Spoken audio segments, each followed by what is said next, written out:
All right, music fans, welcome back. Harmless Dave here, talking real music in real time for real people, just like you and just like me. Bruce Springsteen hasn't had the best week. Just going to throw that out there post Super Bowl weekend.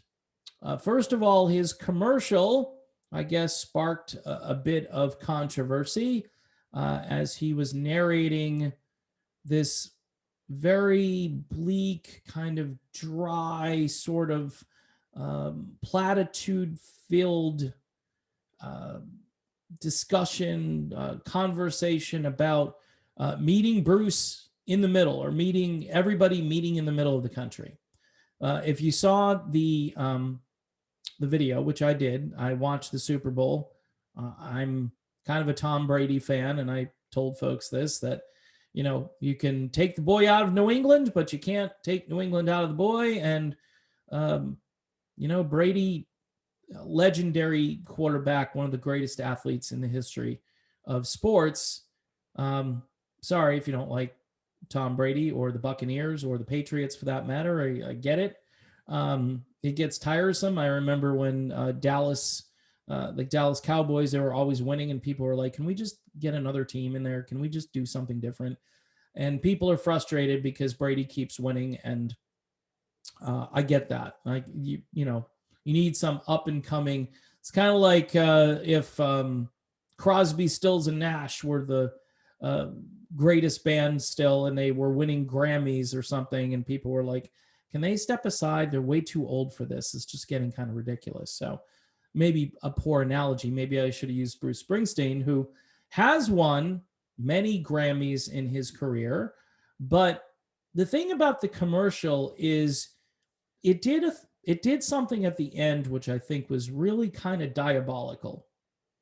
And some of the stuff in the commercial, like it said something about servants versus like politicians or servants versus the people. There are a couple things in there which were actually kind of interesting. And I don't know if he meant it the way he said it, but um, it did call into question this idea that um, the serfdom against the ruling class, like freedom is only for those who have achieved, and freedom for the rest of us, not so much.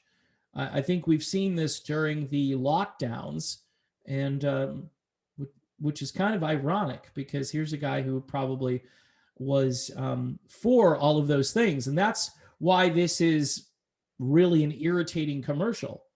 Um, and then we find out, even after the commercial, by the way, the most irritating part of this commercial was the ending where it said the reunited states. I mean, what planet are you on? Just because there was an event that happened back on January 20th, right? There was an event. And that event did not change anything. In fact, for a lot of people, who have some hair left, it was reason to pull out the rest of it. This isn't progress, okay? This is let's return to the status quo and just get on with our lives and not think about difficult issues. And we'll take care of it. The ruling class will take care of it. We know what's best for you. And here's a guy early on in his career, again, like so many musicians, who looked at the ruling class with suspicion. Bruce Springsteen did a cover of Edwin Starr's song War. War, what is it good for? Absolutely nothing. Say it again. Brilliant song. Spot on song. Speaking truth to power back in the early 70s, probably. Springsteen did a very good cover of that track on one of his live albums, I think came out during the 1980s. I remember hearing it on the radio. I did not know about the Edwin Starr song because it was a little before my time, but then I went back and listened to his version. I kind of like his version better than the Springsteen version, but again, this was the ruling class was doing something bad. This war didn't make any sense. People spoke out about it. That was a good thing. Now, we do an ad about meeting in the middle and not looking at any of the details and just getting on with your life and so forth, and not being so polarized, which is a bad thing. I'm not going to say it's good for the country, but you can't just go along to get along in some areas of your life. You have to stand up for something and believe in something. And in the case of Springsteen, who I think had kind of a streak of rebellion in his earlier years, just his writing style alone was rebellion. It was not the status quo. It looked at things from kind of a weird perspective. It had that Jersey thing going on. And then, of course, he's trying to be like this cowboy Midwesterner kind of guy. And that's going to fall flat for those people who are very authentic in that. That you've got kind of an interloper that's coming in to kind of pretend that they're just like the people in Kansas. Hey, I'm just like you. Really? Because I kind of can guarantee you the people in Kansas don't think like you, Bruce. Almost 90% of them probably don't think like you. So the other part of this is apparently Bruce Springsteen had a little DUI issue back in November. And it wasn't reported until after the Super Bowl and after the impact of the Jeep commercial. And apparently he's going to court in a few weeks or whatever. I'm not sure what one has to do with the other, but it was kind of weird that, hey, we've got this guy, we're going to run this ad. This just happened to him, and Jeep decided to do it anyway. I think if it wasn't Bruce Springsteen, there was no way that commercial would have aired, because they knew it was going to cause controversy. Also, Jeep is kind of this rugged outdoorsman type of product, right? If you want a Jeep, you're either going to go off-roading, you're going to go four-wheeling, you might go to the beach, you might be on the dunes or something. It's an outdoor recreational type of product.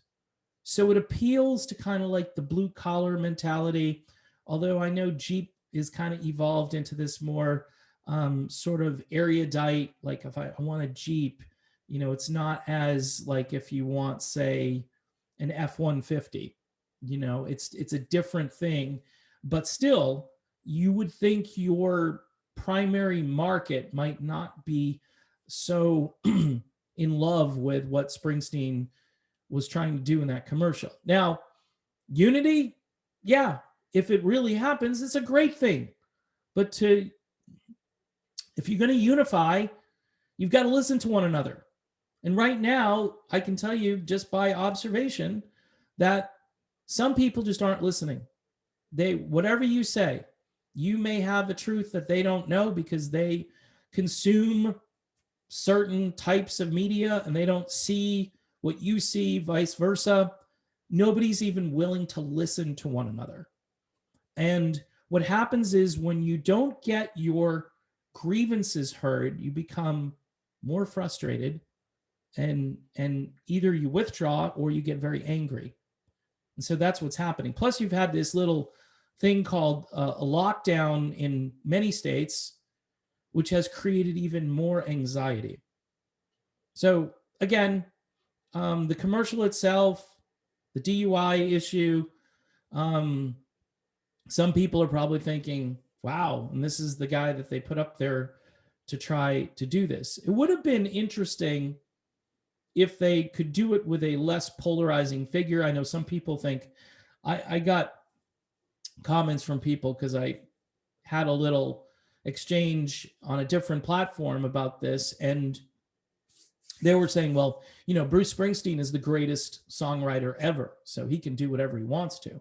And it was like giving somebody a pass because they had a talent as a writer or as a performer, just giving them a complete pass. And I think that's like celebrity worship. I think that's very cultic.